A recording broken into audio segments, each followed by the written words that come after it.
গতকালকে একটা ভিডিও করছিলাম, একটু এদিকে দেখো স্যার। গতকালকে একটা ভিডিও করছিলাম, ভিডিওটা যারা যারা দেখছো তারা আমার উপরে খুবই বিরক্ত হয়েছে। আমি জানি, আমি অনেকক্ষণ চেষ্টা করছি ওটাকে এডিট করার জন্য। এটা কোন এক অলৌকিক কারণে ভয়েস এবং মিলে নাই, দেখে মনে হচ্ছে আমি পরে ভয়েস অ্যাড করছি। আমি আসলে একটা কাহিনী করছিলাম। আমার যে ব্লুটুথ হেডফোনটা ছিল, আমি ব্লুটুথ হেডফোন থেকে সরাসরি মাইক্রোফোনটা ব্যবহার করে রেকর্ডটা করতে চাইছিলাম, যার কারণে আমি দুটা সফটওয়্যার ব্যবহার করছি। একটা সফটওয়্যারের মাধ্যমে এটাকে মাইক্রোফোনে কনভার্ট করে, আর একটা সফটওয়্যার ওই ডাটাটাকে ভিডিওর মধ্যে দেয়। তো এই দুটা সফটওয়্যারে মনে হয় স্লো হয়েছে বা কোনো কিছু হয়েছে, বা আমি যে মোবাইলে রেকর্ড করছি ওটার প্রসেসর একটু অবস্থা খারাপ। সো এটা হচ্ছে ঝামেলা। আমি চাইছিলাম যে নয়েজ একদম যেন না থাকে। হ্যাঁ, ভিডিওতে নয়েজ নাই, সাউন্ড একদম ক্লিয়ার ছিল, কিন্তু ছবির সাথে মিলতেছিল না। যাই হোক, ওটা কোনোভাবে ডাটাগুলো দেখে বুঝতে হবে আর কি। আচ্ছা, খাতা বের করি। ঠিক আছে, আমরা দুটো সম্পর্ক শেষ করেছি, সমচাপ এবং সম আয়তন। আজকে আরো দুটো প্রসেস পড়ার চেষ্টা করব। তার আগে গামা নিয়ে একটু কথা বলতে হবে আমার থেকে। গত ক্লাসে গামা নিয়ে কিন্তু বলেছিলাম, হ্যাঁ ঠিক আছে। সো গামা নিয়ে বেশি কথা বলবো না, গামা নিয়ে অল্প কথাই বলবো। ওকে, আমরা গামার অংশটুকু থেকে টানতেছি, গামার অংশটুকু থেকে আমরা টানতেছি। আসো, চলে আসো। ওকে, আমরা রেকর্ড তো হচ্ছে, রাইট? ওকে, আমরা গামার, তোমাদের দেখতে সমস্যা হচ্ছে কারো? আচ্ছা, আমরা গামার অংশটুকু থেকে শুরু করতেছি। কোন অংশটুকু থেকে? গামা। আসেন স্যার, সাইলেন্ট হয়ে যায়। গামা ইকুয়ালস টু, গত ক্লাসে কি বলেছিলাম বলো তো? CP by CB. এবং সিপি এবং সিবি এর মধ্যে আরেকটা সম্পর্ক শিখেছিলাম, মনে আছে? সিপি, হ্যাঁ, মানে জিনিসটা এরকম ছিল, CP equals to CV plus R, right? তাহলে দুটো সম্পর্ক শেখানো হয়েছে। একটা হচ্ছে gamma equals to CP by CV, আরেকটা সম্পর্ক শেখানো হয়েছে CP equals to CV plus R.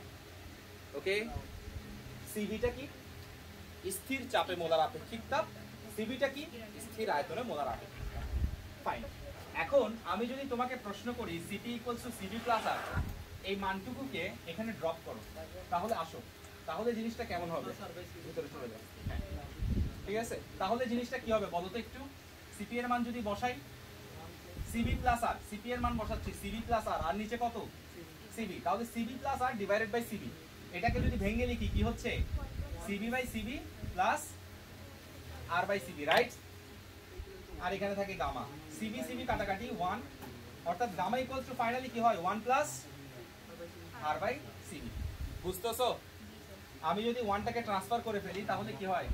Gamma minus 1 equals to R by CB, বা সিবি কে যদি ট্রান্সফার করে ফেলি আর বাই গামা মাইনাস 1। এটা দয়া করে একটু তুলে রাখো একটু পর্যন্ত। আমি একটা সম্পর্ক শিখাইছি, আমি আরেকবার বলে দিচ্ছি, একটু দেখো। একটা সম্পর্ক শিখাইছি gamma equals to CP by CV, আর একটা সম্পর্ক শিখাইছি CP equals to CV plus R. এটার মানটা এখানে জাস্ট ড্রপ করছি, ড্রপ করে ইকুয়েশন করে একটা নতুন সম্পর্ক আছে, সেটা হচ্ছে সিবি এর মান, রাইট?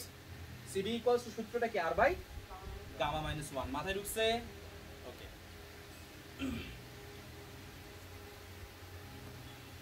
ক্লিয়ার? ওকে, আচ্ছা, এতটুকু পর্যন্ত একটু রেখে দেন। এবার আসেন প্রসেসে, বিসমিল্লাহ। এর প্রসেসটার নাম হচ্ছে সমষ্ণ প্রক্রিয়া। লিখি, সমষ্ণ প্রক্রিয়া। আসো, সমষ্ণ প্রক্রিয়া, সমষ্ণ প্রক্রিয়া, একদম পেছনে চলে যেতে হবে। সমষ্ণ প্রক্রিয়া,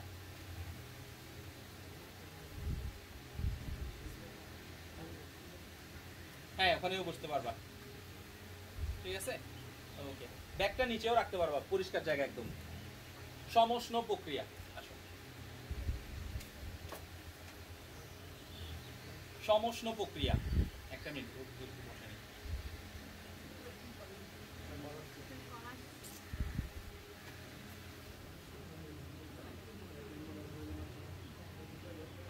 ওকে, ঠিক আছে। আচ্ছা, ঠিক আছে স্যার। ওকে, দেখতে পাচ্ছো? দেখতে কারো সমস্যা হচ্ছে? ক্লিয়ার?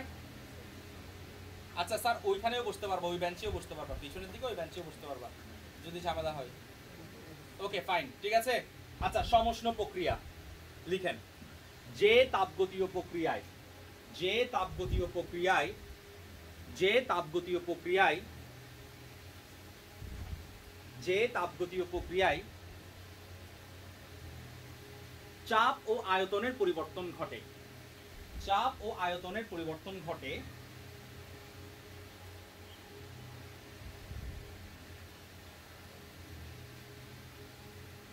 তবে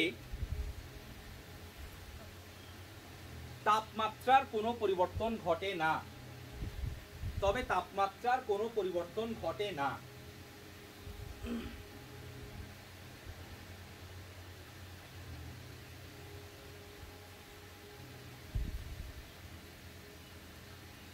তাকে সমষ্ণ প্রক্রিয়া বলে।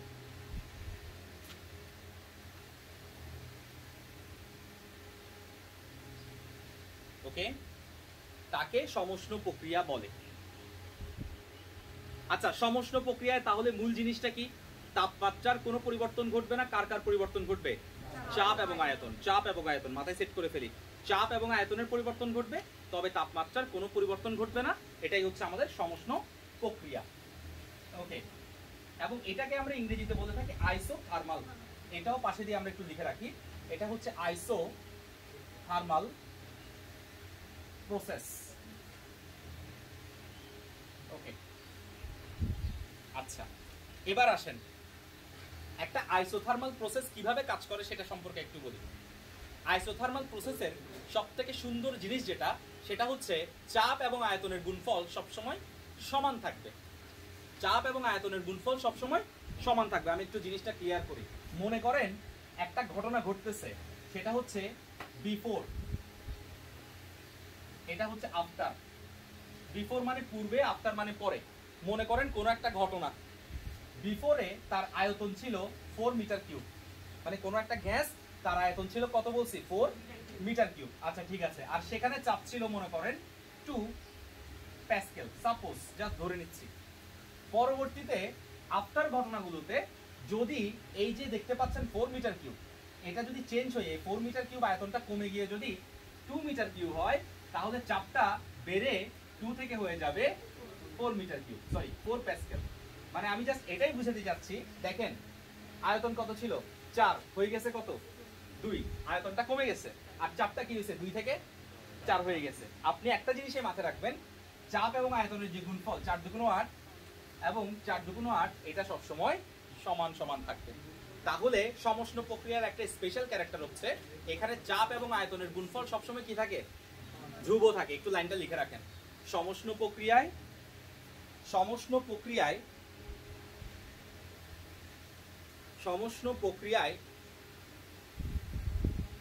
চাপ এবং আয়তনের গুণফল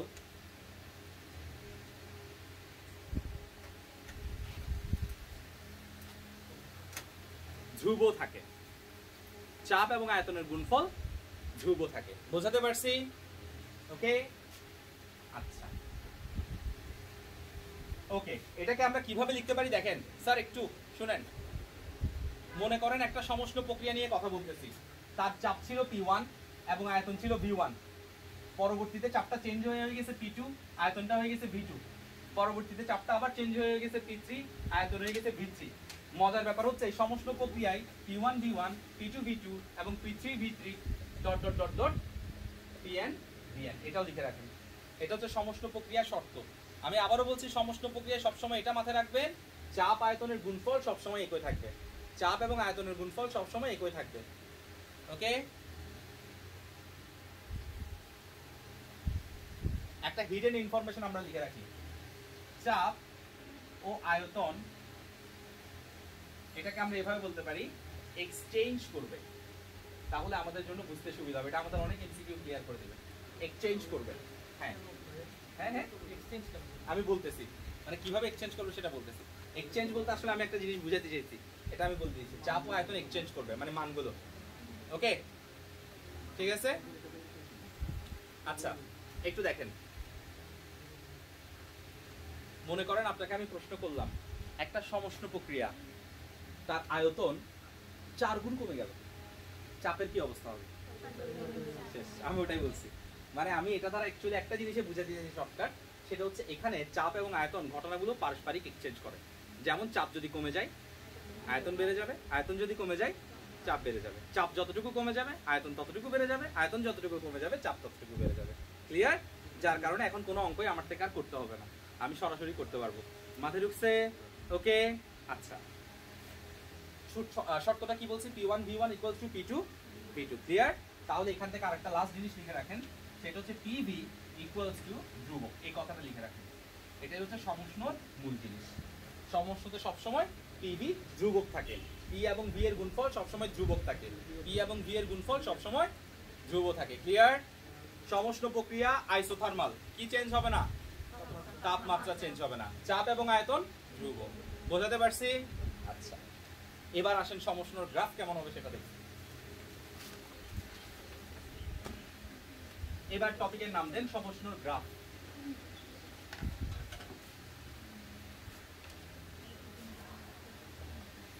গ্রাফ স্যার, ধরেন এটা হচ্ছে পি, এটা হচ্ছে ভি, আবার এটা হচ্ছে ভি, এটা হচ্ছে পি।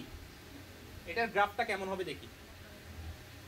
আমরা সমচাপ পড়েছিলাম, একটা রেখা ছিল, রাইট? সম আয়তন পড়েছিলাম, সেটাও একটা রেখা ছিল। বাট এখানে কিন্তু পি এবং ভি কোনোটাই কনস্ট্যান্ট না। এখানে কে কনস্ট্যান্ট? তাপমাত্রা। তাপমাত্রা পি আর ভি দুটাই চেঞ্জ হবে। এটার চেঞ্জিংটা কেমন দেখো, এরকম। একটু লিখে রাখো আগে, পরে আমি বুঝাচ্ছি জিনিসটা। এভাবে একটা বক্ররেখা দাও, এভাবে একটা বক্ররেখা দাও।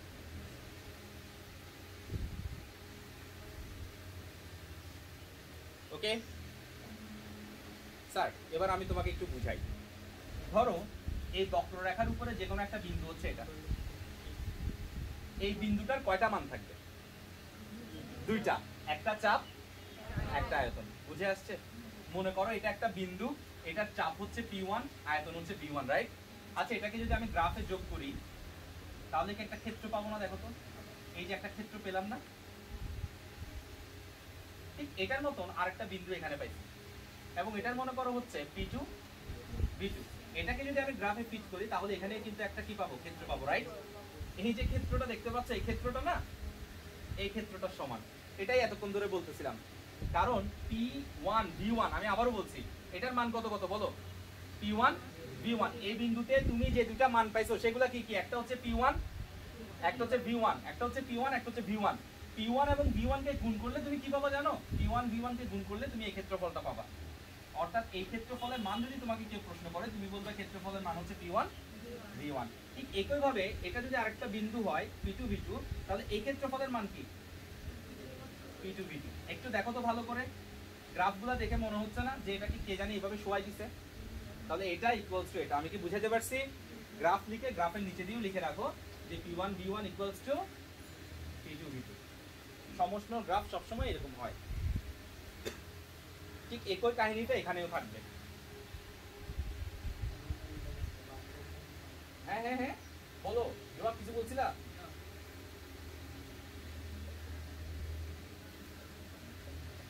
জাস্ট এভাবে করে মার্ক করে দাও, চিত্রতে যেন সুন্দরভাবে থাকে। P1 V1 আর এটা হচ্ছে P2 V2। এটা হচ্ছে সমষ্ণ গ্রাফ। বলো। ভেরি গুড, সুন্দর একটা প্রশ্ন করছো। বক্ররেখা কেন দিছি? আচ্ছা শুনো, এখানে বক্ররেখা দেওয়ার রিজনটা কি? স্যার, এখানে P এবং V এই দুইটার মধ্যে কোনোটা কি ফিক্সড অবস্থায় আছে নাকি দুটাই পরিবর্তিত হচ্ছে? এই জন্যই আমার এখানে আসলে বক্ররেখাটা দেয়া। অর্থাৎ P এবং V দুটাই পরিবর্তিত হচ্ছে, একটা জিনিস পরিবর্তিত হচ্ছে না, সেটা হচ্ছে T। P এবং V দুটাই যেহেতু পরিবর্তিত হচ্ছে, তাই এখানে রেখাটা সরলরেখা না হয়ে হচ্ছে বক্ররেখা। আর এটারও একটা কারণ আছে, কারণটা একটু বলে দেই। সেটা হচ্ছে P এবং V, এটা রিজন, সিক্রেট রিজন। P এবং V পরিবর্তিত হচ্ছে কিভাবে এটাও তোমার জানতে হবে। দেখো, PV ইকুয়ালস টু ধ্রুবক বলতেছো না?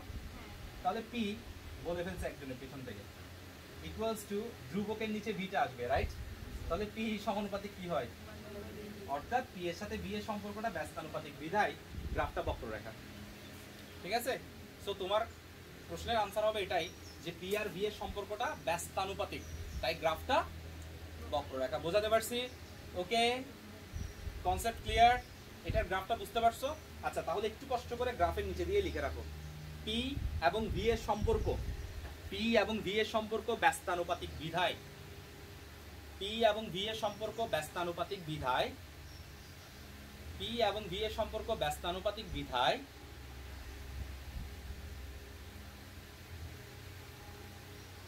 ওকে, গ্রাফটি বক্ররেখা।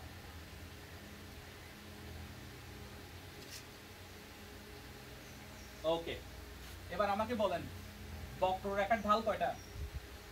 একটা, দুইটা নাকি তিনটা? অপশন বলেন, আমি তিনটা অপশন দিচ্ছি। কতে হচ্ছে একটা, খতে হচ্ছে দুইটা, খতে হচ্ছে তিনটা। বক্ররেখার ঢাল কয়টা? Very good. বক্ররেখার ঢাল অসংখ্য। বক্ররেখার ঢাল প্রতিটা বিন্দুতেই পরিবর্তিত হয়। আর সরলরেখার ঢাল একটা।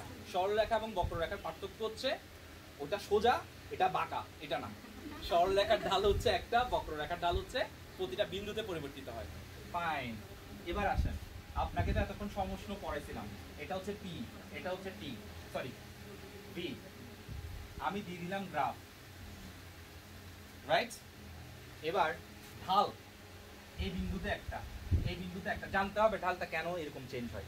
দেখো এই বিন্দু থেকেই কোনো স্ট্রেট লাইন পাচ্ছ? এখানে যদি একটা স্ট্রেট লাইন কল্পনা করো, সেটা কিন্তু বিচ্যুত হচ্ছে এটা থেকে। সো এই বিন্দুর ঢাল একটা। আবার এই বিন্দু যদি চিন্তা করো, সেটার ঢাল কিন্তু আরেকটা। আমি জানি না কতটা প্রপার দেখাতে পারতেছি, এই বিন্দুর ঢাল কিন্তু আরেকটা। মানে প্রতিটা বিন্দুতে যদি স্ট্রেট লাইন আঁকো, তাহলে একটা স্ট্রেট লাইন আরেকটা স্ট্রেট লাইনের সাথে মিলবে না। তোমরা অনেক সময় অ্যাসাইনমেন্ট করার সময় এটা করছো, যে একটা বিন্দু এখানে, একটা বিন্দু এখানে যোগ করতে বলছে। ওটা বক্ররেখা ছিল, হাত দিয়ে যোগ করতে হবে। কিন্তু অনেকে করছে কি এরকম, এরকম স্কেল দিয়ে সুন্দর লাগার জন্য। আমি বুঝাইতে পারছি? মানে স্কেল বসে বসে সুন্দর করে করে করে করে যোগ করে দিছে। সো এটা মাথায় রাখবা, বক্ররেখা কোনোদিন এভাবে স্কেল দিয়ে যোগ করা যাবে না। বক্ররেখা সরাসরি করতে হবে। ক্লিয়ার? বক্ররেখার প্রতিটা বিন্দুতে কি চেঞ্জ হয়? ঢাল চেঞ্জ হয়। বুঝতে পেরেছো? এবার আসো, আমাকে যদি স্যার প্রশ্ন করে যে এই যে গ্রাফটা আপনি আঁকছেন, গ্রাফের ঢাল কি হবে? মানে আমাকে যদি স্যার প্রশ্ন করে, তো আমি বলবো স্যার এটার ঢাল তো একটা না, অসংখ্য। এই বিন্দুতে একটা, এই বিন্দুতে একটা, এই বিন্দুতে একটা। বাট স্যারে যদি আমাকে প্রশ্ন করে ঢালের কি কোনো ফাংশন আছে কিনা, আমি বলবো হ্যাঁ। আমরা বক্ররেখার ঢাল বের করার জন্য দুটো পদ্ধতি ব্যবহার করতে পারি। একটা হচ্ছে ক্লাসিক্যাল পদ্ধতি, যেটা আমাদেরকে স্যারেরা মোটেও করে না। এটা ইন্টার লেভেলেও করে না, 9 10-এ করেছে কিনা আমি জ্ঞাত না। হ্যাঁ, আচ্ছা, কেন আমি বলি। সরলরেখার ঢাল কিভাবে নির্ণয় করো দেখো। মনে করো এটা হচ্ছে 3, এটা হচ্ছে 5। আমার বিন্দুগুলো আমার মতন দিচ্ছে। এটা হচ্ছে 2, এটা হচ্ছে 4। ছোটবেলায় অঙ্কগুলো করছিলা, টান দিছিলা, এটার তুন এটা বিয়োগ, ওইটার তুন এটা বিয়োগ, রাইট? শেষ। বক্ররেখার ঢাল কি আমাদেরকে করানো হয়েছিল? আচ্ছা, বক্ররেখার ঢালটা করানো হয় না, কারণ আছে। বক্ররেখার ঢালের ক্লাস যেদিন করাবে, সেদিন যদি 10 জন প্রেজেন্ট থাকে, পরের দিন 2 জনও থাকবে কিনা সন্দেহ। কারণ বক্ররেখার প্রতিটা পয়েন্টে পয়েন্টে ঢাল নির্ণয় করে এতটা ক্রিটিক্যাল একটা মেকানিজম, যেটা দেখায় না। এবং ওটার পরিবর্তেই নিউটন এবং লিবনিজ দুজনেই বলে ক্যালকুলাস আবিষ্কার করছে। ওরাই আসলে এই টাইপসের জিনিসগুলোকে সলভ করার জন্য ক্যালকুলাস আবিষ্কার করছে। তাহলে ক্যালকুলাসের আবিষ্কারের মূল লক্ষ্যই ছিল আসলে বক্ররেখা নিয়ে কাজ করা। আমাদের চারপাশে এমন এমন ঘটনা আছে যেগুলো সোজা হয় না, যেগুলো কি হয়, বাঁকা হয়। সেই সম্পর্কগুলো আমাদের অনেক কাজে লাগে। যেমন দেখো, এটা কোনো ম্যাথ না, এটা হচ্ছে পিভিএ সম্পর্ক। বাট এটা কিন্তু সোজা সম্পর্ক না, এটা কি সম্পর্ক, বাঁকা সম্পর্ক। এটা থেকে মান বের করার জন্য আমার থেকে একটা ফাংশন নিতে হয়, সেটাকে আমরা বলে থাকি ক্যালকুলাস। বুঝাতে পারছি? অন্তরীকরণ। ক্লিয়ার? তাহলে অন্তরীকরণের ভাষায় আমাকে যদি বলে এই রেখাটার ঢাল কত, আমি বলবো এই রেখাটার ঢাল না, এটাকে বলা হবে ঢাল ফাংশন। কি বলেন, বলতে পারবেন কেউ? D P divided by DV. Okay, এটাই হচ্ছে আমাদের ঢাল ফাংশন। আমি একটু ক্লিয়ার করে দেই, এটাই হচ্ছে আমাদের কি ফাংশন, ঢাল ফাংশন। আমি একটু বলি কি লিখছি আমি, বলেন ডিপি বাই। এটার মানেটা কি জানেন আসলে? এটার মানেটা হচ্ছে পি এখানে বসবে না, পি বসবে এখানে। এটার মানেটা হচ্ছে আয়তনের সাথে সাথে, আয়তনের সাথে সাথে চাপের পরিবর্তন, আয়তনের সাথে সাথে চাপের পরিবর্তন। আজকে যদি আপনি আমাকে গ্রাফ চেঞ্জ করে দেন, এটা দেন ভি, এটা দেন পি, এখন যদি আমরা বলেন স্যার এটার ঢাল কি হবে, তখন তো আমার মাথা আওলা যাবে যদি এটা মুখস্থ করি। এটার ঢাল কি হবে? D DP. কারণ পি এর সাথে সাথে, পি এর সাথে সাথে কার পরিবর্তন? তোমার মনে আরেকটা প্রশ্ন আসতে পারে যে আপনারে কে বলছে এখানে ভি এর সাথে সাথে পি এর পরিবর্তন নির্ণয় করার জন্য? আপনি পি এর সাথে সাথে ভি এর পরিবর্তন নির্ণয় করতে পারেন, রাইট? পারেন তো, কিন্তু সেটা করলেন না কেন? স্যার আমরা সাধারণত, আমি আবারও বলছি, আমরা সাধারণত এক্স অক্ষের সাপেক্ষে ঢালটা নির্ণয় করি। আমরা কোনোদিন ওয়াই অক্ষের সাপেক্ষে ঢালটা নির্ণয় করি না। কিন্তু যদি করি সেটা ভুল হবে কেউ বলতে পারবে না। কিন্তু ন্যাচারালি আমরা করি না বিধায় করবো না। সোজা কথা, এটা ম্যাথের কোনো ভুল না। ওকে, তাহলে এক্স অক্ষের সাপেক্ষে ঢাল, এক্স অক্ষের সাপেক্ষে ঢাল। ক্লিয়ার? তাহলে এটার ঢাল কি হবে বলো? DP by DV. আর এটার ঢাল কি হবে? DV by DP. আমি কি বুঝাইতে পারছি জিনিসটা? এটা কি ফাংশন বলছি? আচ্ছা ফাইন, ঢাল ফাংশন। তাহলে এটা একটু লিখে রাখেন, এটা হচ্ছে ঢাল ফাংশন।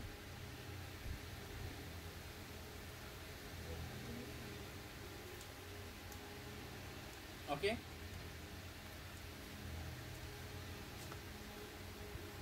ঠিক আছে। আচ্ছা, তাহলে আমরা ঢাল ফাংশন জিনিসটা লিখলাম।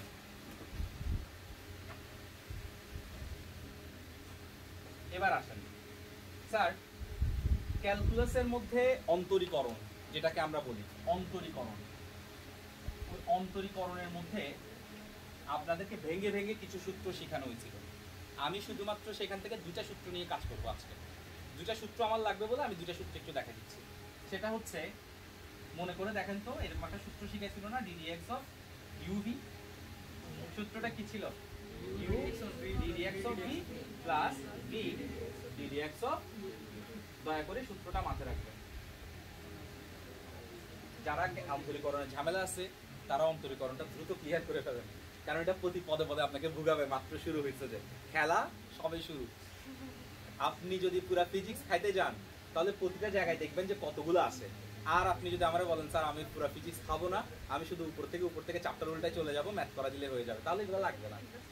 কিন্তু আপনি যখন স্থির তড়িৎ করবেন, চল তড়িৎ করবেন, ওখানে যখন এই ফাংশনগুলো ফেলা শুরু করব তখন দেখবেন কি রকম লাগে। বুঝতে পারলে ছক্কা লাইফ, আর বুঝতে না পারলে চরম পরিমাণ বিরক্ত হয়ে যাবেন। সো ক্যালকুলাসকে দয়া করে হাতে নিয়ে নেন, ক্যালকুলাস ছাড়া ফিজিক্স অচল, সোজা কথা, ঠিক আছে? আচ্ছা দেখেন, ddx of u v সূত্র কি? u ddx of v, v ddx of u। আমাদের কপালটাই খারাপ, এখানে u v যে চয়েস করছিলাম আমরা সূত্র বানানোর জন্য, u v দুটোটা দেখতে একই রকম, এটাতে একটা গ্যাঞ্জাম লেগে যায়, বুঝতে পারছো? আচ্ছা যাক, আসো এবার আরেকটা সূত্র, ddx of x যদি বলে কি হয়? 1। ফাইন, একটু মাথায় রাখবেন এই দুইটা সূত্র। এখন মনে করেন কোনো কারণে ddx of x বললো না, আপনাকে বললো ddp of p, যেহেতু pv নিয়ে কাজ করতেছি, তাহলে কি হবে? 1। বোঝাতে পারছি? আচ্ছা, এটা আমার একটু কাজে আসবে, সেটা আমি দেখাচ্ছি কোথায়। অন্তরীকরণের দুইটা সূত্রকে আমরা বুঝতে পেরেছি, ফাইন। আসেন এবার আমরা সমষ্ণ রেখা থেকে যেটা শিখেছি, মানে সমষ্ণ থেকে, দেখেন স্যার, সমষ্ণ প্রক্রিয়া, বলেন সমষ্ণ প্রক্রিয়া থেকে কি শিখছি আমরা? pv equals to ধ্রুবক, এটা শেখানো হয়েছে। আবার আপনাকে আরেকটা জিনিস আমি শিখাইছি, সেটা হচ্ছে pv লেখচিত্রে যতগুলা লেখচিত্র আসবে pv সবগুলা ঢাল কি বলেন? d। আমি আবারও বলছি, যদি আপনাকে pv লেখচিত্র বলে তাহলে ঢাল হচ্ছে dp বাই dv, কিন্তু আপনাকে যদি বলে যে vp লেখচিত্র তাহলে ঢাল হবে কি? dv by dp। pv বললে v এর সাথে সাথে p এর পরিবর্তন, আর vp বললে p এর সাথে সাথে v এর পরিবর্তন। বুঝে আসছে কাহিনী? তাহলে আমি এখন যে লেখচিত্র নিয়ে কথা বলবো সেটা কে লেখচিত্র? ফাইন, তাহলে আসেন সমষ্ণ প্রক্রিয়ার সূত্র ক্লিয়ার।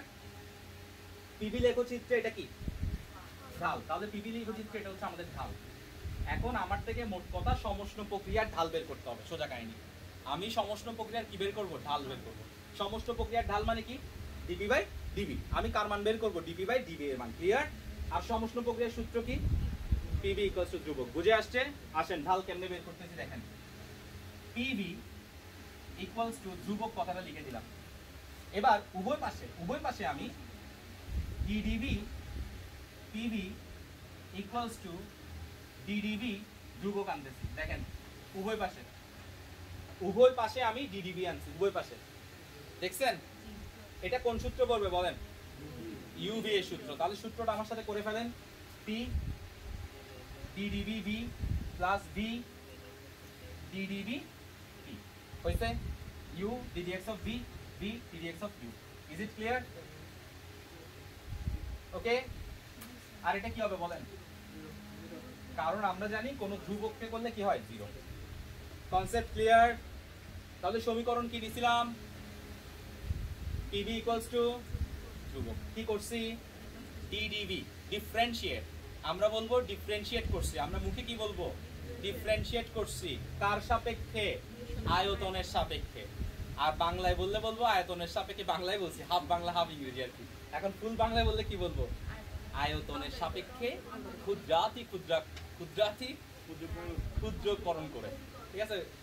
ক্ষুদ্রকরণ। ওই মাঝখানে একটা লোকের ভাইরাল হয়েছিল, অমানবিকতা। শুনছিলা এই ভিডিওটা? দেখছিলা?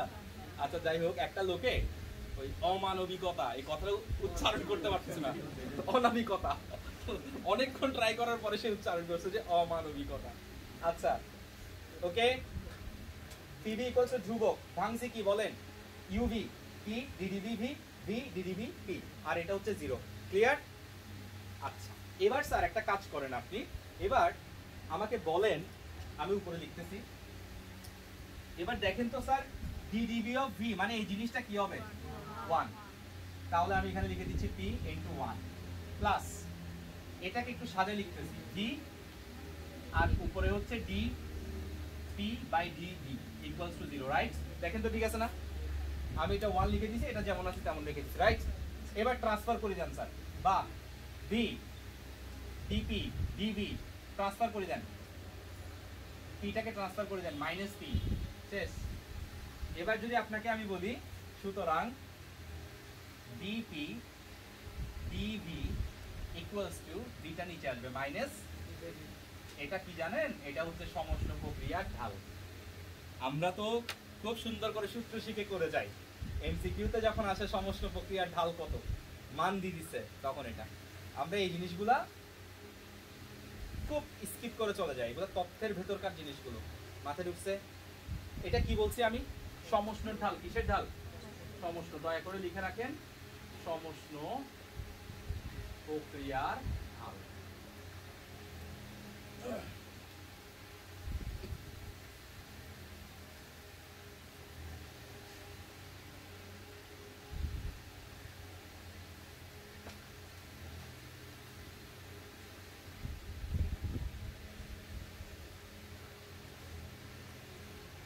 ওকে, এটা কি প্রক্রিয়ার ঢাল বলছি আমি? সমষ্ণ প্রক্রিয়ার ঢাল। তাহলে সমষ্ণ প্রক্রিয়ার বেসিক জিনিসটা কি, কনসেপ্টটা ক্লিয়ার হয়েছে? আচ্ছা, এবার আসেন সমষ্ণ প্রক্রিয়ার কৃত কাজ নিয়ে লিখে ফেলি। সমষ্ণ প্রক্রিয়ার কৃত কাজ, সমষ্ণ প্রক্রিয়ার কৃত কাজ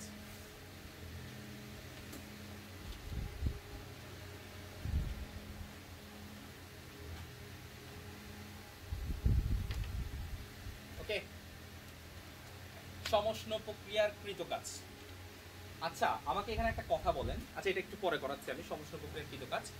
হ্যাঁ, দয়া করে একটা কাজ করেন, সমষ্ণ প্রক্রিয়ার কৃত কাজের পরে একটু স্পেস রেখে দেন, কারণ এটার একটা প্রুভমেন্ট আমি দেখাবো, তবে একটু পরে দেখাচ্ছি, একটা স্পেস রেখে দেন। ওকে, আচ্ছা এবার লিখেন কৃত কাজের সূত্রটা, সরাসরি লিখেন, কিন্তু একটা স্পেস রেখে দেন, পারলে একটা পেজে রেখে দেন, কারণ আমি দেখাবো ওখানে।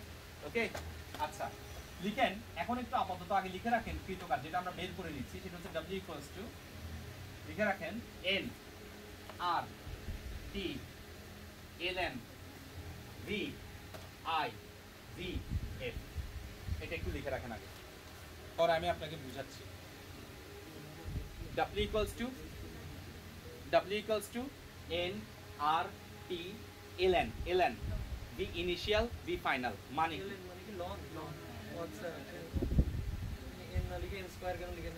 ও না না, এটা ln মানে হচ্ছে লন, ln মানে ln বলার রিজনটা হচ্ছে এটা আসলে কোনো শর্ট ফর্ম না, মানে একটা জিনিসের দুইটা মাথা জাস্ট ফিট করে দেয়া, মানে মাঝখানে ও নয় আসলে। ওকে, আচ্ছা স্যার শুনেন একটু, n equals to মূল সংখ্যা, আর হচ্ছে মোলার গ্যাস ধ্রুবক, আমি একটু লিখে দিচ্ছি আরেকবার, এগুলো আমার সাথে লিখে ফেলেন, এবং মোলার এক গ্যাস ধ্রুবকের একক বলেন কেউ, দেখি কার মনে আছে? একক joule per mole per kelvin, right, very good. আচ্ছা এবার আসেন টি, টি হচ্ছে তাপমাত্রা। দেখেন এটা কি প্রক্রিয়া? সমষ্ণ, সেজন্য টি কিন্তু দুইটা না, টি হচ্ছে একটা, কারণ সমষ্ণতে তাপমাত্রা চেঞ্জ হয় না। ওকে, সমষ্ণতে কে কে চেঞ্জ হয়? আয়তন এবং চাপ। ওকে ফাইন, তাহলে আয়তন পাচ্ছেন দুইটা। ভি আই মানে কি জানেন? আই মানে হচ্ছে ইনিশিয়াল, আমি লিখে দিচ্ছি এখানে ইনিশিয়াল, ইনিশিয়াল মানে হচ্ছে প্রাথমিক আয়তন, প্রাথমিক আয়তন, প্রাথমিক না বলে আদি আয়তন বলেন, আদি আয়তন। আর ভি এফ মানে হচ্ছে ফাইনাল, শেষ আয়তন। তো আমরা পেয়ে গেছি যে সমষ্ণ প্রক্রিয়ায় কৃত কাজ বের করার জন্য একটা সূত্র, সেটা হচ্ছে nRT ln V ইনিশিয়াল এবং V ফাইনাল। ক্লিয়ার? ওকে, আচ্ছা ধরেন যখন আপনার ইনিশিয়াল আয়তন হচ্ছে V ইনিশিয়াল, রাইট? একটু বুঝবেন আগে কথাটা, যখন আয়তন হচ্ছে V ইনিশিয়াল তখন চাপ কি? P ইনিশিয়াল লেখা যায়। যখন আয়তন হচ্ছে V ফাইনাল তখন চাপ কি? P ফাইনাল লেখা যায়। এখন ওই পি ইনিশিয়াল মানে আদি চাপ, আদি আয়তন, শেষ চাপ, শেষ আয়তন, তাদের মধ্যে একটা আবার সম্পর্ক আছে সমষ্ণর ক্ষেত্রে, সেটা কি? PI VI equals to, right? আমি এটার মতন করে একটু সাজাই, তাহলে কি করতে হবে আমার থেকে ভিএফ এর নিচে ভিআই কে দিতে হবে। তাহলে আমি ভিএফ এর নিচে ভিআই কে দিলাম আর পিআই এর নিচে পিএফ কে আনলাম, পারি? তাহলে এই সূত্রটাকে আমি আরেকটা সূত্র বানাতে পারি, সেটা কি? সেটা হচ্ছে এনআরটি এলএন, এটা ভি ইনিশিয়াল ভি ফাইনাল ছিল, বাট চাপ দিয়ে লিখলে কি হবে? ই ফাইনাল ই ইনিশিয়াল। তো এটাও লিখে রাখি, অনেক সময় আমার অঙ্কটা শর্টকাট হয়ে যাবে। তাহলে সমষ্ণ প্রক্রিয়া কৃত কাজ নির্ণয় করার জন্য আমরা দুটো সূত্র ব্যবহার করতে পারি, একটা আয়তন দিয়ে আর একটা হচ্ছে চাপ দিয়ে। ওকে, এটা হচ্ছে কিসের সূত্র? সমষ্ণ প্রক্রিয়ায় কৃত কাজ নির্ণয়। মাথায় ঢুকছে? সমষ্ণ প্রক্রিয়ায় কৃত কাজ ক্লিয়ার, সমষ্ণ প্রক্রিয়া গ্রাফ ক্লিয়ার। আচ্ছা, প্রশ্ন আসতেছে সমষ্ণ প্রক্রিয়া এই জিনিসটা আসছে কিভাবে? ওকে, এটা একটু পরে আমি বলতেছি। ক্লিয়ার? আচ্ছা, এবার লিখে ফেলেন রুদ্ধতাপীয় প্রক্রিয়া। রুদ্ধতাপীয় প্রক্রিয়া পরের পেজে, রুদ্ধতাপীয় প্রক্রিয়া। প্রতিটা জায়গায় জায়গায় যা যাচ্ছে খাতায় সবগুলো জ্ঞান অনুধাবন সহ চলে যাচ্ছে, কিন্তু এবার পুরো স্টাইলটাই চেঞ্জ, জ্ঞান অনুধাবন সহ পড়াই ফেলতেছি। সো তুমি শুধু পরীক্ষার আগে খাতাটা পড়লেই হবে। ওকে, রুদ্ধতাপীয় প্রক্রিয়া লিখেন, যে প্রক্রিয়ায় তাপ শক্তির আদান প্রদান হয় না, তাপ শক্তির আদান প্রদান হয় না,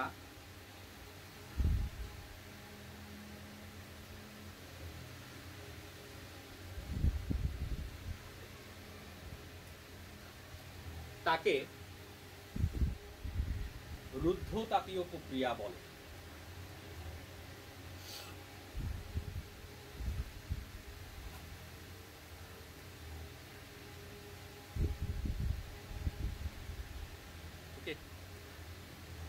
এবার আসেন, আমাদের তিনটা চলরাশি আছে, মানে তিনটা চলরাশি আছে যেগুলা দিয়ে আমরা সম্পর্ক নির্ণয় করি। কি কি? পি, বি এবং টি। ফাইন, একটু আসেন ক্লিয়ার করি কনসেপ্ট। সেটা হচ্ছে আমরা সমচাপ পড়েছিলাম, সেখানে দেখেছিলাম টি ধ্রুবক, রাইট? আমরা সমআয়তন পড়েছিলাম, সেখানে দেখেছিলাম ভি ধ্রুবক, রাইট? আমরা সমষ্ণ শেষ করেছি, সেখানে দেখেছিলাম টি ধ্রুবক, রাইট? যখন পি ধ্রুবক থাকে তখন বাকিগুলো চেঞ্জ হয়, যখন ভি ধ্রুবক থাকে বাকিগুলো চেঞ্জ হয়, এখানে টি ধ্রুবক, রাইট? এটা হচ্ছে সমচাপ, সমআয়তন এবং সমষ্ণ। বাট এখন যে প্রসেসটা নিয়ে কথা বলতেছি ওটা কিন্তু আলাদা। ওখানে দেখো আমি কিন্তু কোনো এইগুলা লিখি না, আমি কি লিখছি? রুদ্ধতাপীয়, মানে কে চেঞ্জ হবে না, তাপের আদান প্রদান হবে না। একটা ফ্লাক্সের ভেতরে যদি তুমি চা রাখো, তাহলে ফ্লাক্সের ভেতরে চা থেকে কি তাপ বাইরে যাবে? বাইরে থেকে ভেতরে আসবে, ওটাই হচ্ছে রুদ্ধতাপীয় প্রক্রিয়া। ক্লিয়ার? তাহলে রুদ্ধতাপীয় হচ্ছে এমন একটা প্রক্রিয়া যেখানে তাপের আদান প্রদান হয় না। দেখো ভালো করে পার্থক্য বুঝো, তিনটা চলরাশির পরিবর্তন হয় এই তিনটাতে, বাট এটা হচ্ছে এমন একটা প্রসেস যেখানে তাপের আদান প্রদান হয় না। অর্থাৎ রুদ্ধতাপীয় প্রক্রিয়ায় পিও চেঞ্জ হয়, ভিও চেঞ্জ হয়, টিও চেঞ্জ হয়, পিও চেঞ্জ হয়, ভিও চেঞ্জ হয় এবং টিও চেঞ্জ হয়। তোমার একটা প্রশ্ন আসতে পারে মনের মধ্যে, সেটা আমি একটু পরে বলতেছি। পিভিটি পরিবর্তনশীল, পরিবর্তনশীল। তোমার প্রশ্ন হচ্ছে বাইরে থেকে যদি তাপের আদান প্রদান করতে না পারি তাহলে টি কিভাবে চেঞ্জ হবে, রাইট? ওকে, আচ্ছা, আমরা যদি এখন আমাদের একটা বদ্ধ রুমে আমরা বসে যাই, বদ্ধ রুমে ক্লাস করি যেখান থেকে তাপের আদান প্রদান হবে না, রাইট? সেক্ষেত্রে কি হবে বলো? ইন্টারনালি বস্তুগুলো ক্ষয় হয়ে হয়ে সেখানে তাপ উৎপন্ন করবে। অর্থাৎ বাইরে থেকে তাপের আদান প্রদান না হওয়া মানে এটা না যে রুমের তাপমাত্রা চেঞ্জ হতে পারবে না। আমি যদি এখন দরজা বন্ধ করে একটা ফ্লাক্সের মধ্যে আমরা পড়ালেখা করি, তাহলে আমাদের শরীর থেকে একটা কি থার্মাল রেডিয়েশন হবে না? ওটা কি তাপমাত্রাকে যেমন আছে তেমন রেখে দিবে না বাড়াই ফেলবে? তো তুমি বলতে পারো স্যার এগুলো তো মানুষ, আপনি তো কথা বলতেছেন গ্যাস নিয়ে, মানুষের সাথে গ্যাস কেমনে তুলনা করেন? স্যার আপনি যখন একটা গ্যাসকে বজ্রপাত্রে রাখবেন তখন গ্যাসগুলো ফেটে যাবে, ফেটে ওখান থেকেও থার্মাল রেডিয়েশন হবে এবং ওই জায়গাটা আস্তে আস্তে গরম হয়ে যাবে। অর্থাৎ আমি এটা বুঝাতে চাচ্ছি, যদি আপনি একটা রুদ্ধতাপীয় প্রক্রিয়া নিয়ে কথা বলেন সেখানে বাইরের সাথে কোনো কানেকশন না থাকলেও ভেতর থেকে অভ্যন্তরীণ শক্তি ভেঙে ভেঙে তাপমাত্রার পরিবর্তন ঘটায়। আমি কি বোঝাতে পারছি জিনিসটা? তাহলে রুদ্ধতাপীয় প্রক্রিয়া মানে কি বলেন তো? যে প্রক্রিয়ায় কিসের আদান প্রদান হয় না? তাপের আদান প্রদান হয় না। আমি লিখে দিছি এবং লিখেন, নোট করে ফেলেন। পি কমা ভি কমা টি পরিবর্তনশীল, পি কমা ভি কমা টি পরিবর্তনশীল। ওকে, পি কমা ভি কমা টি পরিবর্তনশীল, বোঝাতে পেরেছি? ওকে, আচ্ছা এবার লিখেন তাপগতিবিদ্যার প্রথম সূত্র অনুসারে, তাপগতিবিদ্যার প্রথম সূত্র অনুসারে, হ্যাঁ তাপগতিবিদ্যার প্রথম সূত্রটা কি বলেন? তাপগতির প্রথম সূত্র dq ইকুয়ালস টু, আচ্ছা এখানে তিনটা জিনিস মিন করে। dq কি? প্রদত্ত, রাইট? এখন স্যার রুদ্ধতাপীয় হচ্ছে এমন একটা প্রসেস যেটাকে আমরা রুদ্ধ বলতেছি, রুদ্ধতাপীয়। রুদ্ধতাপীয় হচ্ছে এমন একটা প্রসেস যেখানে কোনো তাপশক্তিকে আদান প্রদান হয়। তাহলে কে শূন্য? কাহিনী বুঝে আসছে? রুদ্ধতাপীয় প্রক্রিয়া হচ্ছে এমন একটা প্রক্রিয়া যেখানে কোনো তাপের আদান প্রদান হয় না, অর্থাৎ প্রদত্ত তাপশক্তি বলে সেখানে কিছুই নাই, কারণ সেখানে তো তাপ ভেতরে ঢুকে না, ভেতর থেকে বাইরেও আসে না। অর্থাৎ কার মান শূন্য? dq এর মান যদি শূন্য হয় তাহলে জিনিসটা কি হবে? শূন্য ইকুয়ালস টু, রাইট? ট্রান্সফার করে দেন, তাহলে du ইকুয়ালস টু কি হয়? আচ্ছা, বা যদি মাইনাসটাকে এই পাশে ট্রান্সফার করেন, রাইট? রুদ্ধতাপীয় প্রক্রিয়ায় কি কৃতকাজ হয়? ইয়েস স্যার, হয়। কিন্তু কোত্থেকে হয়? অভ্যন্তরীণ শক্তি ভেঙে ভেঙে। ক্লিয়ার? কারণ কমন সেন্স, বাইরে থেকে তাপের আদান প্রদান হয় না, অর্থাৎ dq 0। আর dq 0 হওয়ার কারণে du প্লাস dw 0। ট্রান্সফার করে দিলে দেখা যাচ্ছে minus du equals to dw। Minus মানে কি? মাইনাস মানে ভেঙে যাওয়া, মাইনাস অভ্যন্তরীণ শক্তি, মানে অভ্যন্তরীণ শক্তি ভাঙ্গি ভাঙ্গি কৃতকাজ হচ্ছে। অর্থাৎ একটা ফ্লাক্সের ভেতরে চা রাখছো, তো ফ্লাক্সের ভেতরে যে চাগুলো রাখছো ওগুলোর ভেতরে কিছু কৃতকাজ সংগঠিত হচ্ছে, ওগুলা কিন্তু বাইরে থেকে তাপের আদান প্রদান হয় না, ওগুলো ভেতর থেকে ভেঙে ভেঙে হয়, যার কারণে চাটা কি হয়? যেমন আছে তেমন থাকে না, হালকা হালকা ঠান্ডা হয়। আমি কি বুঝাতে পারতেছি কনসেপ্টটা? মাথায় ঢুকছে? তাহলে আরেকটা কনসেপ্ট লিখে রাখেন, সেটা হচ্ছে রুদ্ধতাপীয় প্রক্রিয়ায়, রুদ্ধতাপীয় প্রক্রিয়ায়, রুদ্ধতাপীয় প্রক্রিয়ায় অভ্যন্তরীণ শক্তি, অভ্যন্তরীণ শক্তি ভেঙে গিয়ে, অভ্যন্তরীণ শক্তি ভেঙে গিয়ে, অভ্যন্তরীণ শক্তি ভেঙে গিয়ে কৃতকাজ সংগঠিত হয়। অভ্যন্তরীণ শক্তি ভেঙে গিয়ে কৃতকাজ সংগঠিত হয়।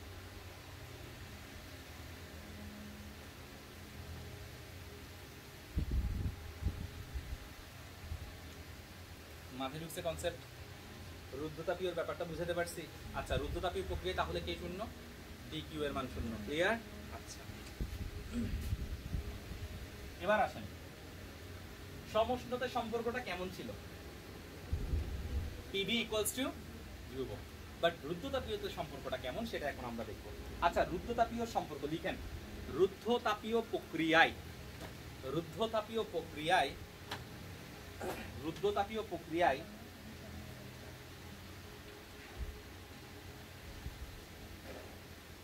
চাপ ও আয়তনের মধ্যে সম্পর্ক। রুদ্ধতাপীয় প্রক্রিয়ায় চাপ ও আয়তনের মধ্যে সম্পর্ক।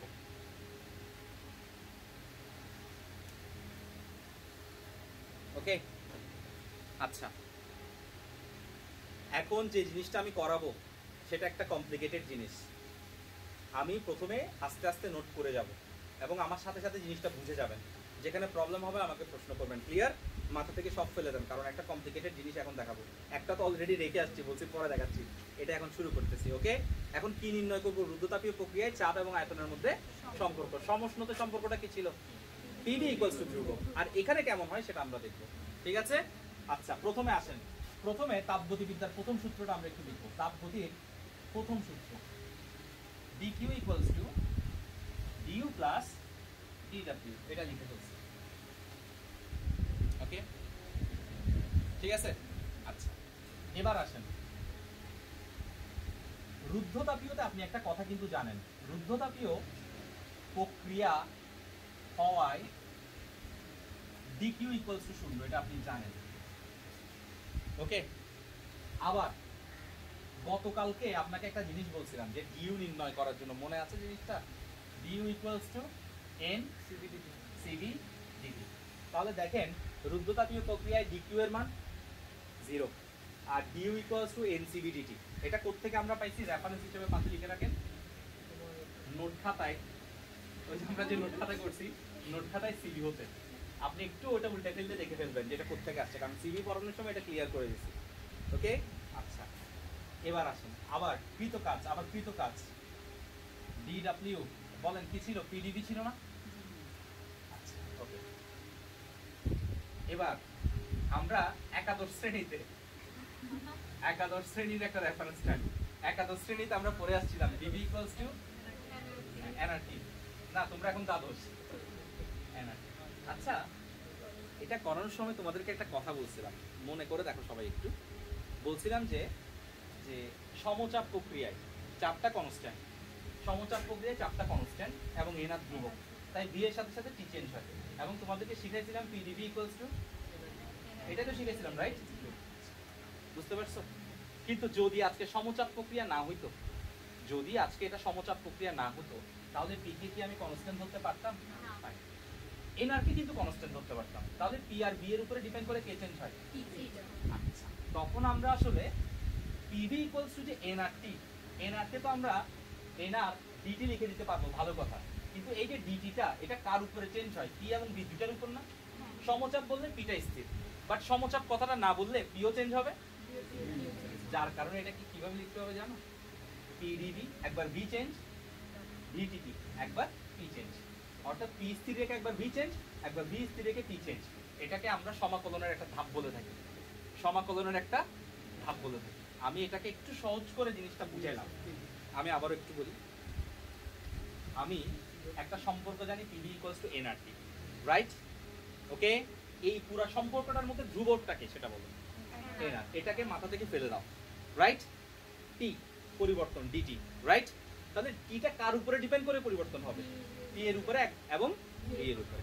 সো আমি যেটা করব সেটা হচ্ছে একবার পি কে কনস্ট্যান্ট ধরে বি এর পরিবর্তন, আর একবার ভি কে কনস্ট্যান্ট ধরে পি এর পরিবর্তন, এবং এই দুইটা টোটাল পরিবর্তন হচ্ছে আসলে ডিটি এর পরিবর্তন। ক্লিয়ার? যদি সমচাপ প্রক্রিয়া বলতো তাহলে কোনটা লিখতাম না বলো? সমচাপ প্রক্রিয়া বললে আমরা এটা লিখতাম না, আর সমআয়তন বললে আমরা এটা লিখতাম না। কনসেপ্ট বুঝতে পারছো? তাহলে একটু দয়া করে লিখে রাখো, আমি তোমাদের প্রয়োজনের জন্য একটা বক্স করে একটা জিনিস লিখে দিচ্ছি, এটাও উঠায় রাখিও বক্স, এটা বক্সে স্টার দিয়ে রাখবা, এটাও জানার জিনিস। পিভি ইকুয়ালস টু এনআরটি যদি প্রক্রিয়াটা, তাহলে তোমার কনসেপ্টটা ক্লিয়ার হবে। সমচাপ হয়, দেখো প্রক্রিয়াটা যদি সমচাপ হয়, সমচাপ, তাহলে এটাকে আমরা বলছিলাম পিডিবি ইকুয়ালস টু এনআরটি। আর যদি প্রক্রিয়াটা সম আয়তন হয়, তাহলে প্রসেসটা কি ছিল? V DP equals to NRT. আশা করি তোমাদের বুঝতে আর ঝামেলা হবে না। আর কোনো কিছু যদি লেখা না থাকে তাহলে ওইটা, যদি কোনো কিছু লেখা না থাকে PDB VDP equals to NR DT.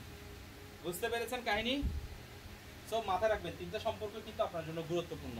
সমচাপ, সম আয়তন, কোনো কিছু উল্লেখ না থাকলে, ঠিক আছে? অর্থাৎ চাপ এবং আয়তন দুটাই পরিবর্তিত হলে, কোনো কিছু উল্লেখ না থাকবে না, চাপ এবং আয়তন দুটাই পরিবর্তিত হলে। তো রুদ্ধতাপীয় প্রক্রিয়া কেমন প্রক্রিয়া বলো? চাপ বা আয়তন কোনোটা কি কনস্ট্যান্ট না দুটাই পরিবর্তনশীল? দ্যাট মিন্স আমি কি এটা লিখতে পারি না? এই আমি এটাই করেছি, ঠিক আছে? আচ্ছা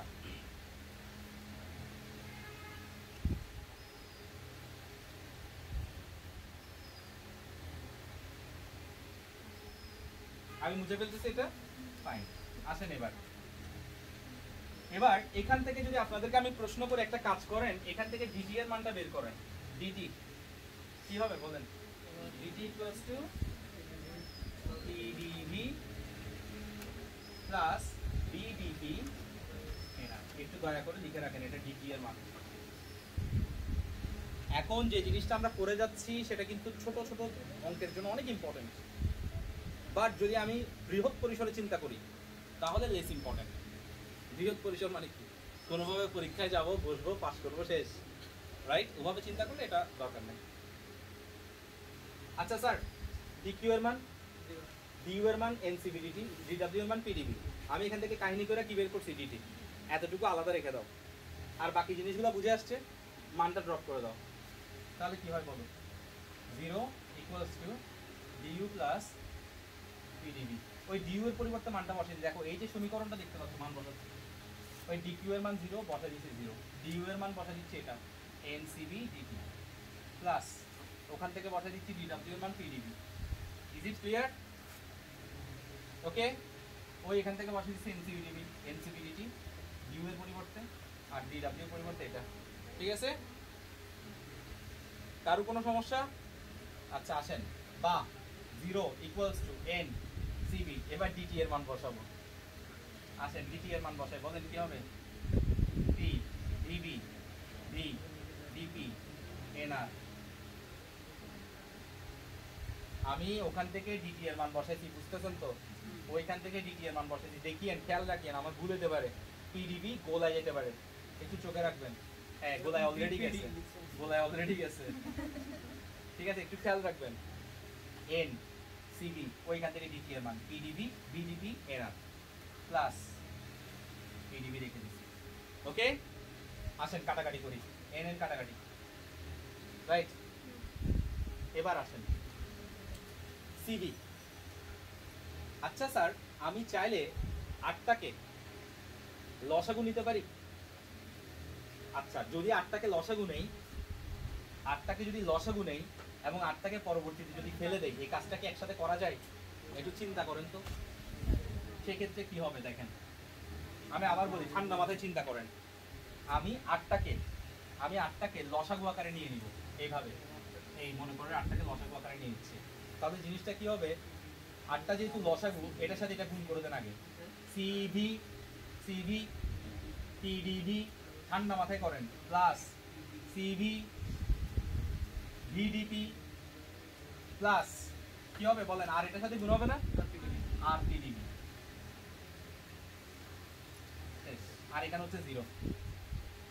ওকে, আমি জাস্ট লসাগু নিছি, পুরো লসাগু শেষ। এবার 8টাকে এখানে ফেলে দেন, 8টা এটার সাথে চলে যাক, আর এখানে যে জিনিসগুলো থাকে এগুলোকে এবার অর্গানাইজ করেন। আসেন, বা CB PDB plus CV VDP, এখানে একটা খেলা খেলবো।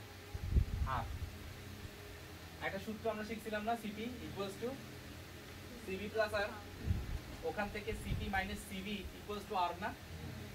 ওই CP minus CV equals to R reference দিয়ে এখানে বসা দেন আর এর পরিবর্তে, তাহলে CP minus CV into R, sorry PDV. শেষ। দেখেন, ভালো করে বুঝে নেন, 8টা চলে গেছে, 8টা চলে গেছে, বসাই দিছি, আরকে ভেঙে বসাই দিছি, আর কিছুই না, আরকে ভেঙে বসাই দিছি, রেফারেন্স পাশে লিখে দিছি, রেফারেন্সটা দেখেন। ঠিক আছে,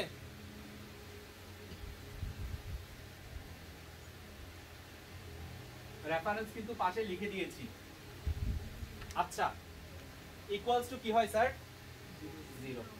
এবার আসেন, এটাতে এবার পার্ট করব, খুব সাবধানে দেখেন, CB PDB CB VDP plus এটার সাথে এটা গুণ, CP PDB minus CB PDB, কাটাকাটি যাবে নাকি দেখেন কোনোটা?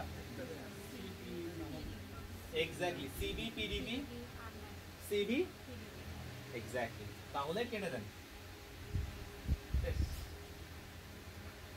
ওকে, মাথায় ঢুকতেছে? আচ্ছা, বা CB V DP plus CP P DB equals to 0, এতটুকু পর্যন্ত আমরা নিয়ে আসছি।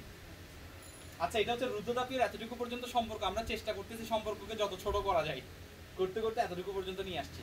এবার আসেন সিপি বাই সিবি, এটাকে আমরা কি বলি? ওকে ফাইন, তাহলে সিপি বাই সিবি মানে হচ্ছে আমাদের গামা।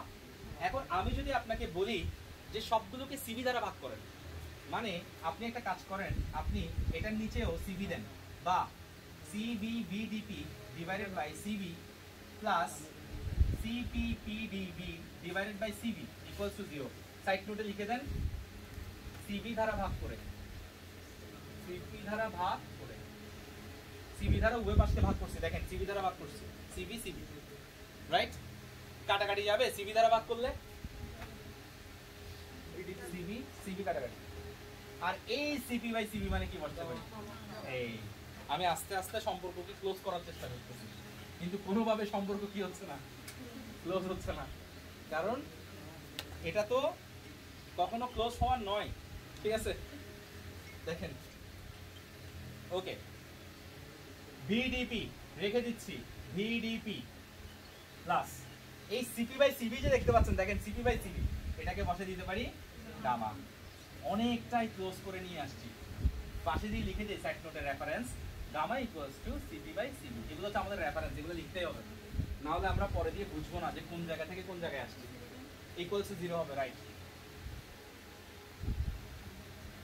এগুলা কিসের সম্পর্ক? রুদ্রতাপীয়। পিকচার এখনো বাকি, মাত্র শুরু, ঠিক আছে? বা এবার উভয় পাশকে আবার পিভি দ্বারা ভাগ করেন স্যার, উভয় পাশকে আবার পিভি দ্বারা ভাগ করেন, পিভি। এখানে খালি কাহিনী চলবে, পিভি গামা পিভি। আপনি প্রশ্ন করতে পারেন এটা স্যার কেমনে, মানে এগুলা কি স্যার আবিষ্কার হয়েছে? স্যার এটা ম্যাথ ইকুয়েশনের মাধ্যমে একটা সম্পর্ক এস্টাবলিশ করা হয়েছে, আপনার জানতে হবে সম্পর্কটা আসছে কেন। আমি ওটা আপনাকে শিখাই দিচ্ছি, ঠিক আছে? কে কে কাটাকাটি যায় বলেন? ভিভি পিপি, তাহলে ফাইনালি কি থাকে? DP by P gamma DP by B equals to 0। এতটুকু পর্যন্ত নিয়ে আসছে। ওকে, এটা হচ্ছে কিসের সম্পর্ক? রুদ্ধতাপীয় সম্পর্কের এখন এন্ডিং পয়েন্ট। শুনেন, সম্পর্কের এন্ডিং পয়েন্টে চলে আসছি। এন্ডিং পয়েন্টে আনার সময় আমার যোজিত ফল আনতে হবে, যোজিত ফল। একটু পরিষ্কার করি ব্যাপারটা। আমরা যখন একটা বক্ররেখার ঢাল বের করি, সহজ করে বলি, মনে করেন আপনি একটা ব্যাংকে টাকা রাখছেন, আমার কথাটা শুনেন, একটা ব্যাংকে টাকা রাখছেন, আপনার compound interest, not normal interest, simple interest না, কম্পাউন্ড। মানে 1000 টাকা রাখছেন, সেটা কিছুদিন পরে 1200 টাকা হয়েছে, পরের বছর ইন্টারেস্ট 1200 টাকার উপরে, যার কারণে আপনার কি মূলধন একই না চেঞ্জ হচ্ছে? এটারে যদি গ্রাফ বানায়, এটা জিন্দেগিতে সরলরেখা হবে না, এটা কি হবে? ওকে, তাহলে বক্ররেখা হবে, ফাইন। এখন আমার প্রশ্ন হচ্ছে, আপনাকে যদি বলি তুমি তো আজকে কম্পাউন্ড ইন্টারেস্টে 1000 টাকা রাখছো 10 বছর ধরে, তোমার টোটাল কত টাকা লাভ হয়েছে আমাকে একটু বলো। তখন তোমার কি করতে হবে? প্রতি বছরের কম্পাউন্ড ইন্টারেস্টটা বের করতে হবে, বের করে যোগ করতে হবে। বোঝাতে পারছি? প্রতি বছর কম্পাউন্ড ইন্টারেস্ট বের করা মানে হচ্ছে অন্তরীকরণ ফাংশন, ওটারে আবার যোগ করা মানে হচ্ছে যোগজীকরণ ফাংশন। এতটুকু পর্যন্ত আসছে আমরা অন্তরীকরণে। এখন এটা থেকে আমার ফাইনাল রেজাল্ট বের করতে হবে, যেটাকে আমরা বলবো যোজিত ফল। কি বলবো? যোজিত ফল। সো যোজিত ফল ওই অমানবিকতার মতন। যোজিত ফল বা ইন্টিগ্রেটেড রেজাল্ট বের করার একটা সিস্টেম আছে, সিস্টেমের জন্য একটা সূত্র আছে, ওটা লাগবে, ওটা আমি একটু শিখাই দিচ্ছি। এটা রেফারেন্স হিসেবে লিখে রাখেন, সূত্র। এটা হচ্ছে রেফারেন্স, হ্যাঁ। আর এটা কিসের রেফারেন্স? এটা হচ্ছে যোগজীকরণের, পাশে দিয়ে লিখে দেন যোগজীকরণ। দেখেন স্যার, আপনাকে যদি কেউ বলে 1/b dv, x দিয়ে দেখাই, 1/x dx, এটার যদি যোজিত ফল বের করতে বলে, এভাবে একটা চিহ্ন দিব। আর এটার যোজিত ফল হচ্ছে ln x, হ্যাঁ ln x, প্রবলেম নাই, ln x বললে কোনো প্রবলেম নাই। এবং আমরা ইনভার্স 2 বলি, এটাও ইনভার্স 2 না, এটাও কোনো ভুল নাই, বলতে থাকবা যত শান্তি মনের থেকে যা আসে, টেনশনের কিছু নাই। ওই ভাইবার সময় জাস্ট মাথা রাখবা ln, তখন স্যারকে বলবা স্যার 5⁻², ওকে এভাবে। আচ্ছা, 1/x dx মানে কি বলছি? ln x। ক্লিয়ার? কনসেপ্ট বুঝতে পারছো? আচ্ছা, এটা কি ফল? যোজিত ফল, মানে ফাইনাল রেজাল্ট, ফাইনাল। তাহলে এখান থেকে আসো ফাইনাল বের করি, এখান থেকে ফাইনাল বের করি। ফাইনাল বের করার সিস্টেম কি? এভাবে হবে একটা টান, এইভাবে হবে একটা টান। তবে এভাবে যখন টানটা দিব, ভালো করে বুঝবে, এভাবে যখন টানটা দিব, এভাবে তো দিলাম পি এর সাথে পি এর সম্পর্ক, আর এভাবে যখন দিলাম বি এর সাথে বি এর সম্পর্ক, গামাটা এখানে কি কনস্ট্যান্ট, গামাটা কি, দ্যাট মিন্স গামাটার পরে দিলে সুন্দর হয় জিনিসটা, গামাটা বাইরে থাকে। হ্যাঁ হ্যাঁ, এক্স্যাক্টলি, ভেরি গুড, সুন্দর একটা কথা বলছে, একটু বলে দেই। সেটা হচ্ছে আমরা যে যোজিত ফলগুলো নির্ণয় করি, সেই যোজিত ফলাফলের মধ্যে একটু ভুল ভ্রান্তি থাকতে পারে। যেমন আমরা যখন ম্যাচের কাঠি নেই, ওখানে লেখা থাকে 25 + -2, মানে কাঠি হয় 27টা হতে পারে, না হয় 23টা হতে পারে, 23 থেকে 27-এর মাঝামাঝি থাকবে। ঠিক সেরকম যোজিত ফলে ভুল থাকতে পারে, এবং সেজন্য আমরা ln x + ln x + c দিই। কিন্তু আজকে যদি যোজিত ফলাফলে কোনো লিমিটেশন দেওয়া থাকে, মনে করেন 2, 5, তাহলে কিন্তু c লেখা যাবে না। বাট যদি না দেওয়া থাকে তাহলে +c লিখতে হবে, রাইট? আমাদের ফিজিক্সের এই পাশে তো অলরেডি আছেই ধ্রুবক টাইপসের জিনিস, ট্রান্সফার করে দিচ্ছি। ক্লিয়ার? আমরা এগুলা নিয়ে আর মাথা ঘামাবো না, ট্রান্সফার, সব ট্রান্সফার। ওকে, আচ্ছা তাহলে আসেন DP P DB V, concept clear? আচ্ছা এটাকে করলে কি হয়? ln p, আর এটাকে করলে কি হয়? Plus gamma ln v equals to 0 কে করলে কি হবে জানেন? ধ্রুবক। এটাও লিখে রাখেন, 0 যদি কখনো যোজিত ফলাফল বের করেন সেটা হচ্ছে কি? ধ্রুবক। 0 যদি কখনো যোজিত ফলাফল বের হয় তাহলে সেটা হচ্ছে ধ্রুবক, অর্থাৎ নির্দিষ্ট। ওকে, যোজিত ফলাফল কি আমি আরেকবার বলি। যোজিত ফলাফল হচ্ছে যে ফাংশনগুলো নিয়ে নাড়াচাড়া করা যায়, যেমন পি নিয়ে নাড়াচাড়ি করা যাচ্ছে, এটা যোজিত ফল বের হয়েছে। ভি নিয়ে নাড়াচাড়ি করা যাচ্ছে, যোজিত ফল বের হয়েছে। 0 নিয়ে নাড়াচাড়া করার কিছু নাই তো, 0 কে নাড়াচাড়া করলে 0 আসবে, সেই জন্য 0 যোজিত ফল ধ্রুবক। মানে 0 কোনো যোজিত ফল হয় না, মানে হচ্ছে ধ্রুবক আর কি। বোঝাতে পারছি? এখান থেকে আমরা ছোট ছোট দুইটা ধ্রুবক পাইছি না, ওই যে প্লাস সি, ধ্রুবক গুলারে ওটার সাথে বিয়া দিয়ে দিছি, বিয়া দিয়ে ওটা কি হয়ে গেছে? ধ্রুবক হয়ে গেছে। ক্লিয়ার? তাহলে ln p ln v ধ্রুবক, আর এটা কি? রাইট? ছোটবেলায় আমরা পড়েছিলাম না যে এই পাশে যদি থাকে এটা মাথায় উঠে যায়, তাহলে এখানেও মাথায় উঠে যাবে। এবং মাথায় উঠলে কি হবে বলেন তো? হ্যাঁ, মাথায় উঠলে জিনিস যেটা হবে সেটা হচ্ছে ln p প্লাস গামাটা উপরে উঠে যাবে, ln v ওই গামাটা উপরে উঠে ধ্রুবক। বুঝতেছেন? ক্লিয়ার? আচ্ছা এবার আরেকটা রেফারেন্স লিখেন, মনে আছে? ওই যে ln a plus ln b কি ছিল? ln ab। ছোটবেলার স্বপ্ন এগুলো, ঠিক আছে? বড়বেলায় কাজে লাগতেছে, ছোটবেলার 9 10 এর স্বপ্ন। আরে ঠিক আছে, আচ্ছা আসেন ln p ln v gamma equals to কি বলছি? ক্লিয়ার?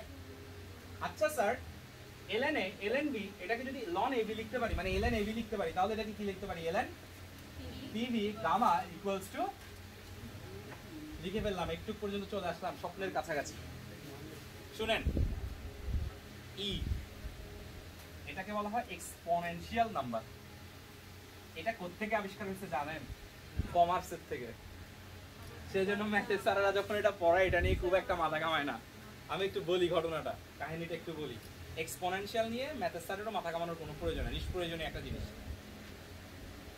বিষয়টা হচ্ছে এরকম, এটা একটা অর্থনীতিবিদ চিন্তা করছিল একবার, যে আমি 10 টাকা ব্যাংকে রেখে দিছি, আমাকে যদি বছর শেষে সুদ দেয় তাহলে আমার লাভ বেশি হবে, নাকি 10 টাকার উপরে ডেলি সুদ দিলে আমার লাভ বেশি হবে? ডেলি সুদ দিলে লাভ বেশি হবে। ওই ডেলি যখন সুদ দেওয়া শুরু হয়েছে তখন ওই সুদের উপরে ডিপেন্ড করে একটা ইকুয়েশনাল নাম্বার আনছে, যেটাকে আমরা ম্যাজিক নাম্বার বলে থাকি, ই। এবং এটার মান হচ্ছে 2.7 সামথিং সামথিং চলতে থাকবে। এটা হচ্ছে একটা ম্যাজিক্যাল নাম্বার। এটা নিয়ে যদি একটু গবেষণা করো অনেক মজা পাবা, ঠিক আছে? এটা হচ্ছে একটা এক্সপোনেনশিয়াল নাম্বার, এটা হচ্ছে একটা ম্যাজিক নাম্বার। ওকে, মজার ব্যাপার হচ্ছে তুমি যখন ডেইলি ইন্টারেস্টে চলে যাচ্ছ, সেখানে 10 লাখ রাখো, 20 লাখ রাখো, 30 লাখ রাখো, সবগুলো ইন্টারেস্টের সম্পর্ক ই দিয়ে প্রকাশ করা যায়। সেজন্য এটাকে আমরা ম্যাজিক সংখ্যা বা এক্সপোনেনশিয়াল নাম্বার বলে থাকি। এবং ওটা সূচকীয় ফাংশন তখন থেকে আসছে। আমাদের যাবতীয় দৈনন্দিন জীবনে অর্থনীতিবিদের মতন কিছু কিছু ঘটনা ঘটে, বিশেষ করে তেজস্ক্রিয়তা ব্যাপারগুলো, বিশেষ করে এই ব্যাপারগুলো, সেগুলোর মধ্যে আমরা এক্সপোনেনশিয়াল নাম্বার ব্যবহার করে থাকি। এবং এক্সপোনেনশিয়াল নাম্বার হচ্ছে ln এর উল্টো। ln কে যদি কখনো কাটতে হয় আমার থেকে এক্সপোনেনশিয়াল ফাংশন সেখানে আনতে হবে। অর্থাৎ ln কে কাটার জন্য আমি এখানে একটা এক্সপোনেনশিয়াল ফাংশন আনছি এবং এখানেও একটা এক্সপোনেনশিয়াল ফাংশন আনছি। আমি বুঝাতে পারছি? তাহলে দুপুর পাশে কি আনছে? একটা এক্সপোনেনশিয়াল ফাংশন আনছি। তাহলে এখানে রেফারেন্সে লিখে রাখি exp নিয়ে, এটাকে আমরা শর্টকাট exp বলতে পারি। ওকে, বা exp যখন নিয়ে নিব এক্সপোনেনশিয়াল নাম্বার, এটা কিন্তু ln p কেটে দিবে, তাহলে কাটাকাটি গেলে কি থাকে বলো? pv gamma. আর ধ্রুবক এক্সপোনেনশিয়াল করলে ধ্রুবকই থেকে যাবে, শেষ। এই সম্পর্কটা বের করার জন্য আমাদের কিয়ামত হয়ে গেছে। ওখানে কি ছিল? pv ইকুয়ালস টু ধ্রুবক, আর এখন হচ্ছে pv গামা ইকুয়ালস টু ধ্রুবক। এটা আমি চাইলে বলে দিতে পারতাম মুখস্থ করাই, কিন্তু একটু হিতে বিপরীত হইতো। আরেকটা ফাংশন আছে যেটা দেখা দিব আমি কাজ কেমনে আসছে, কারণ একটার সাথে একটা লিঙ্ক তো, এই জন্য দেখাতে গেলে একটু আমি আমার মতন করে সাজাচ্ছি। ওকে, তাহলে সমষ্ণর সূত্র pv আর রুদ্ধতা pure pv gamma equals to ধ্রুবক, রাইট? তোমাদের একটা ছোট কাজ থাকবে, সেটা হচ্ছে সেটা তোমরা করবা, পয়েন্ট করে রাখো। রুদ্ধতাপীয়